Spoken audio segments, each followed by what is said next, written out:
Hi, JPO here again. Time for just a short demonstration.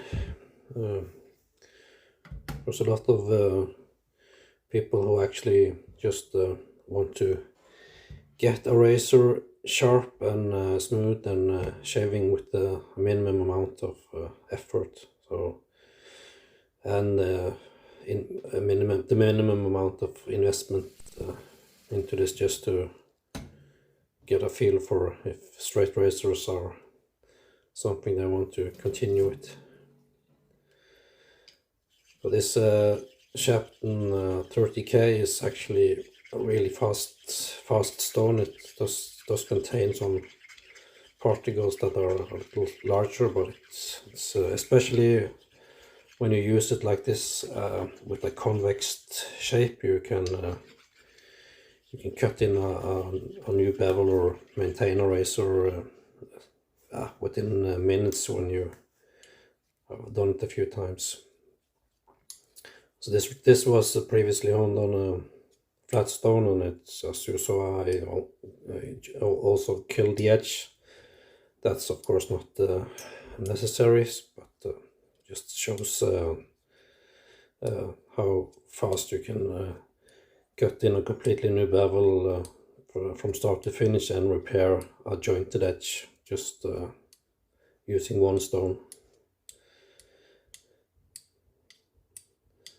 So one of the benefits of using this convex stone is that you can apply a lot more pressure and pressure control than if it was flat. If this was just flat, then if you had done it this same way, you would just create a nasty foil edge and it will just fall apart. But now you're working on the back of the bevel and in front of the bevel, depending on both the pressure and how you angle the razor when you hone. So adding a little skew in the beginning with pressure to cut in the bevel, and going more or less 90 degrees like I'm doing now to work in the front of the bevel. And if you do that, there's almost no risk of creating any burrs or issues, because the angle is changing slightly all the time, so you're actually creating a slightly convex apex geometry. So yeah, and bevel thinning and all that, yeah, that's actually quite far down the list of advantages of using these stones. It's actually something that I care the least about. It's but seems to get a lot of attention by the experts. So but because the added flexibility is more caused by the length of the bevel that's changing. It gets slightly longer. Yeah, so as you can see, this 30K stone gives a really precise and nice edge. And I've shaved with these edges a lot of times, and there's absolutely nothing wrong with them. And if you add strop with pastes or even just leather, that this would there wouldn't be anything wrong with this. But an extra step up for a natural edge that is straightforward is to use these Arkansas stones.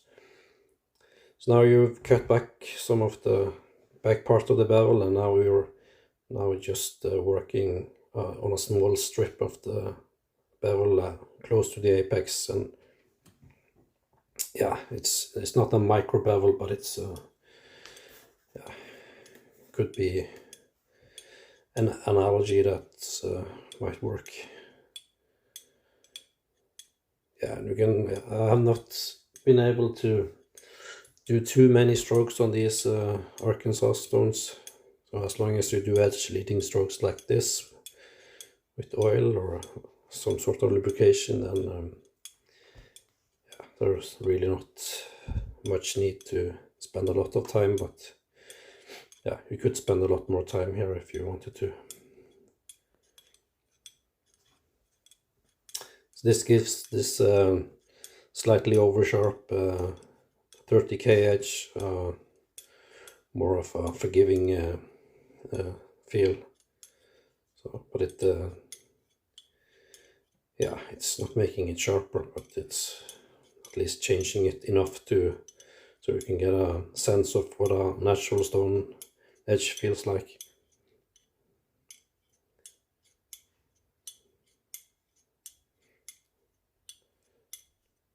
These stones usually need a already done edge before you go to this step. You probably need to go at least up to 10K before moving up to this, if you're not if you don't want to spend all day on this stone. But yeah, maybe you could push it down to 8K, but before you move to this. But I prefer just to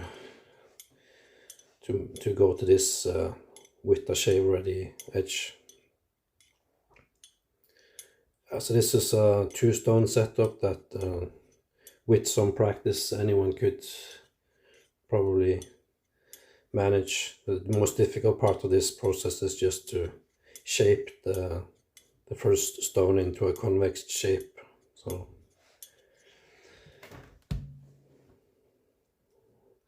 yeah, and final microscope images show that this Arkansas stone added some extra striations, and it didn't do a lot, but it did enough to make this a different type of edge. And yeah, after shaving with these types of edges multiple times, this looks quite similar to what I get each time. So I think this will be a good shaving edge. Yeah, so this was just a short presentation. Yeah. Thank you for watching.